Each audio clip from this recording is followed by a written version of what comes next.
Hey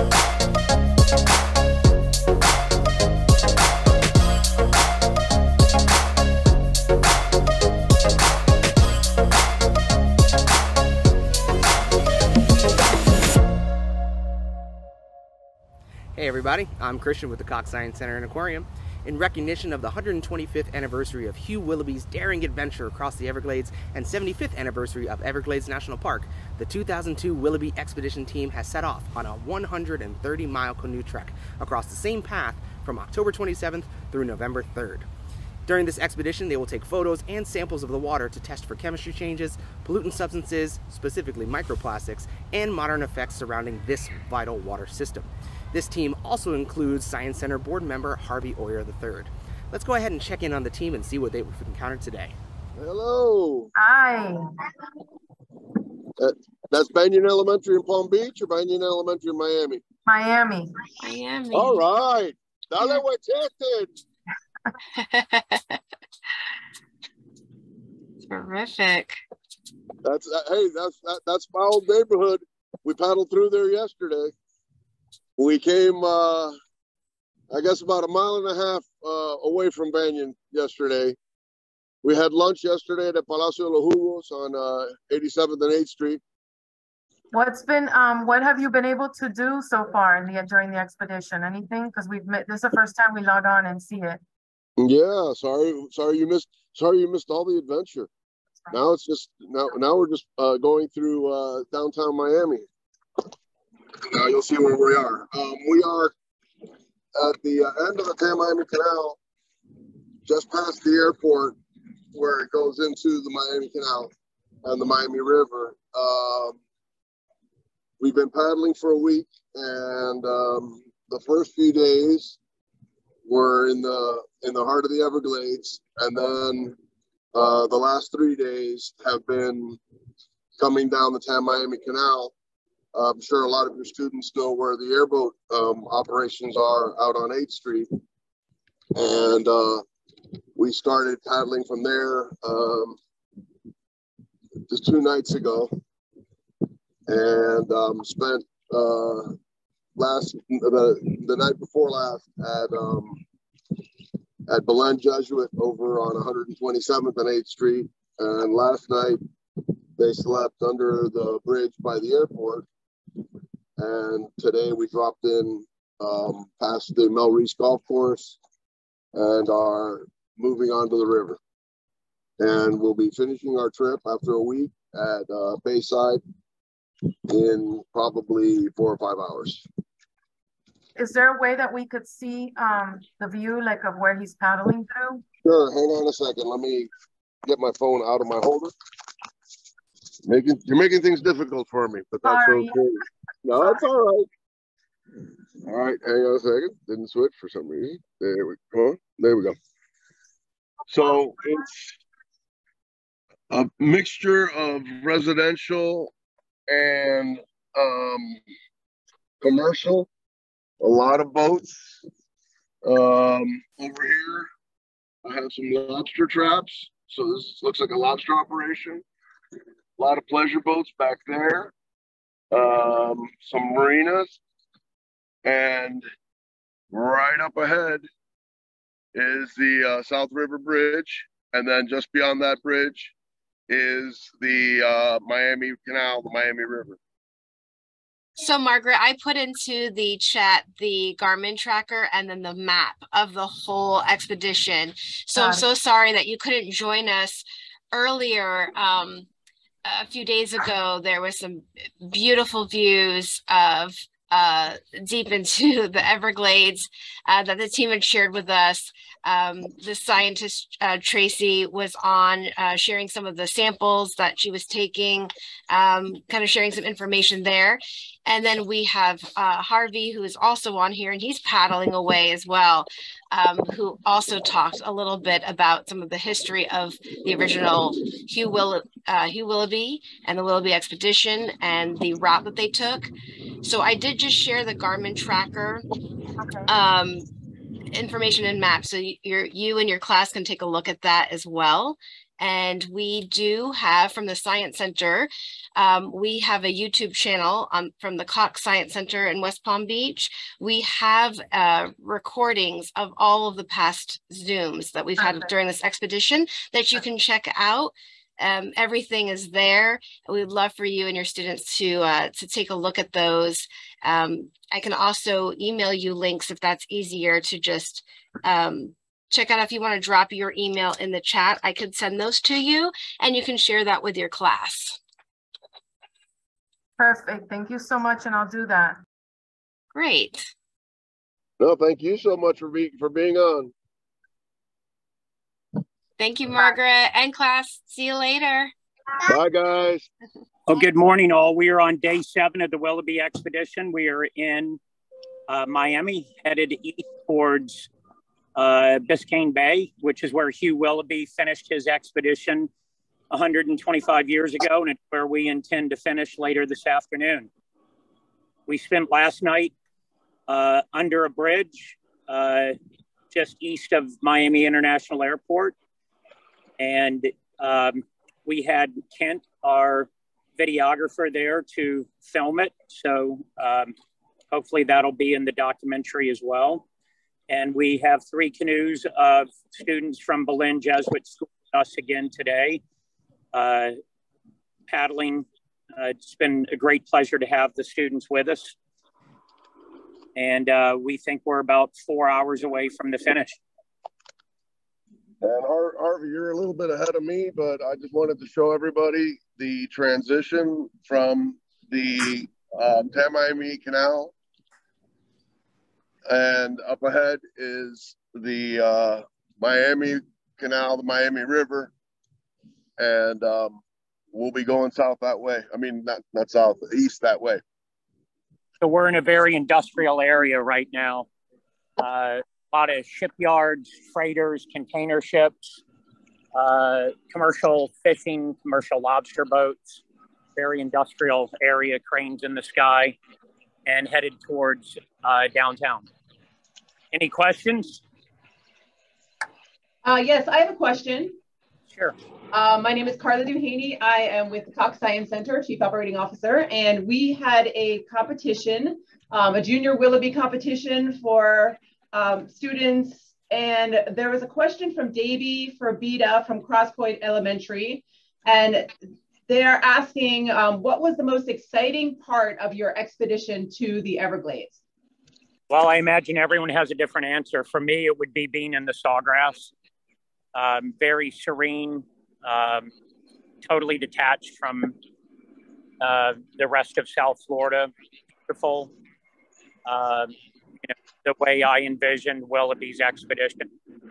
So for being in the sawgrass for 3 or 4 years. Tracy, I don't know if you heard the question, but what was your favorite part of the trip other than spending time with me? Yeah, similar to Harvey, able to see the stars, silent. It's amazing. There was no ambient light, so we saw stars from horizon to horizon. The sunsets were unbelievably beautiful. It was very calm, peaceful, not our normal daily routine. So to me, that was the best part. Charlie, what was the best part for you? Getting home. No. The best part was linking it all together. I've paddled a lot of these stretches before, but putting it all in one line is really an excellent experience. And, it's a lot of things that I wanted to do for years and got to knock it off the bucket list. We were all happy to check it off the bucket without kicking the bucket in the process. All right, I have one more question here. And this was it's a 5th grader at Equestrian Trails Elementary, Skylar Walborn. And he's asking, did you see Native American artifacts in the Everglades? And if not, are there artifacts there?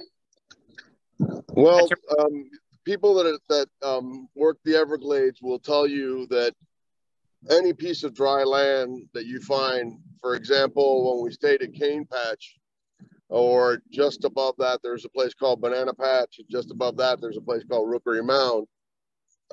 They would tell you that any place you find dry ground is an archaeological site. And that's one of the reasons that the Park Service tries to keep people away from there. We did not find any artifacts. We really didn't dig around looking for them.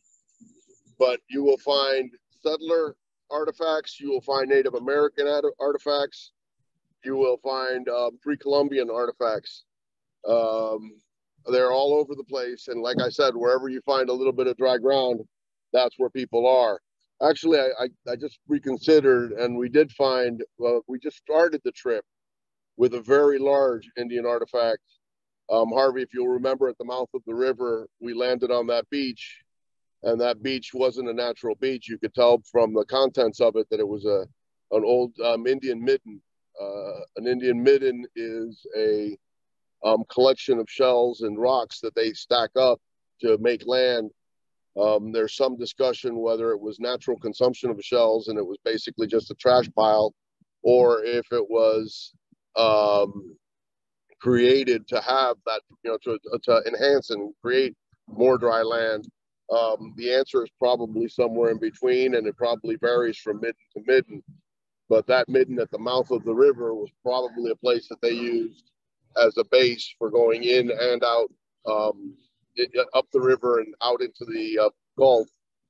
And there's a whole network of Indian architecture, a lot of it pre-Columbian, ancient Indian architecture, all up and down, particularly that west coast. And it's a lot of it's very well studied. There is the Mud Lake Canal in the Flamingo area is literally over 1,000 years old, and it's on the National Register of Historic Places as a really, really ancient Indian artifact. It's a hand dug canal that connects an inland route so that they could avoid bad weather in their canoe crossings along the Gulf Coast. So Charlie's exactly right, and to elaborate on that just a little bit, I think a lot of the students out there, when they think Native Americans, think Seminoles and Miccosukes. And Seminoles and Miccosukes were not true native Floridians. They came from origin in Alabama about 200 years ago. The folks that were here, Europeans arrived, which Charlie refers to as pre-Columbian. They had a lot of different names, but the most notable were the Tequesta or Tequesta, the Calusa, the Hobe, and they occupied the peninsula of Florida for thousands of years. They were remarkable engineers with stone tools because they lived in a stone age. They never learned to work metals like iron or bronze like Europe and Asia, but they were incredible engineers who hand dug these canals with shell tools so that they could cross Florida and trade and raise armies and collect taxes and do really sophisticated anthropological things. And so those shell middens that we found were most likely from those pre-Columbian Native American cultures that were in and around the Everglades for, upwards of 10,000 years, according to the archaeological record. So yes, we're not the first people here. Any other questions? I don't think so from us. That was the last of the questions from the Junior Willoughby competition. Thank you so much for answering all of those. Those students will be so excited to see this and to know that their questions were answered. Before you go, I just wanted to give you a shot. That right up ahead is the end of the Miami Canal. And over where those boat sheds are is where the Miami River proper starts. That was the river that was there when Hugh Willoughby did this years ago. And just right around that area, just a little further beyond that, is the North Rapids where Willoughby entered the Miami River. There were rapids there. We're going to take some shots there in a little while to put on the system so that folks can see where the rapids used to be. The North Rapids dried out when they dug the Miami Canal The South Rapids were dynamited a year or two before that to provide access further upstream. And to this day, you can kind of track it along the 836 on both sides of the 836, and it goes up and ends up through a culvert into Blue Lagoon, where we were yesterday. So we really are in the land of Willoughby once again over here in downtown Miami. Another interesting piece of history is before this area was known as Miami, which only came into being a name around the time of Willoughby. This was called Fort Dallas. It was one of many Seminole Indian war forts that the U.S. Army built during the 3 Seminole Indian Wars. Many of those names, like Fort Dallas converting into Miami, you have no remnant of the word fort. But other places like Fort Myers and Fort Lauderdale, Fort Pierce, still keep the name from their Seminole Indian War period. We have one in Palm Beach County as well. It was called Fort Jupiter. Today, it's just the town of Jupiter. So the only evidence of non-Native American civilization in the lower half of Florida in the mid-19th century were the Seminole Indian war forts built by the U.S. Army, and Miami was one of them as well, known as Fort Dallas. And one of the things that we've gotten repeated questions is, what's changed from what Willoughby would have seen? Well, you see what this looks like, and I believe when Willoughby got here, the population was about 100 folks. It's a little bit larger than that now. I don't know that old Hugh would have recognized it. Another piece of history is we believe that Willoughby ended his expedition at the home of William and Mary Brickell. And William and Mary Brickell were early pioneer settlers of Fort Dallas, Miami. And that's almost where we're going to end today. We can't actually end at that site. And their home was the other end of the barefoot mail route. So if you're familiar with the barefoot mailman who would walk the mail down the beach from what is today Palm Beach County through what is today Broward County to what is today Miami-Dade County, it was a 3-day walk down, spent the night at the Brickell's house, 3-day walk back, rested for a day, and started all over again. So the Brickell home was a hotel, a trading post, and a post office. And it's where we believe Willoughby ended his expedition. We cannot access it today. There's a large seawall, and it's the location of the Miami Circle. If you remember, about 20 years ago, a developer digging on the site discovered a large circular stone circle believed to be built by the Tequesta Indians nearly 1,000 years ago. So it is now a park. That is where we think Willoughby actually ended his expedition.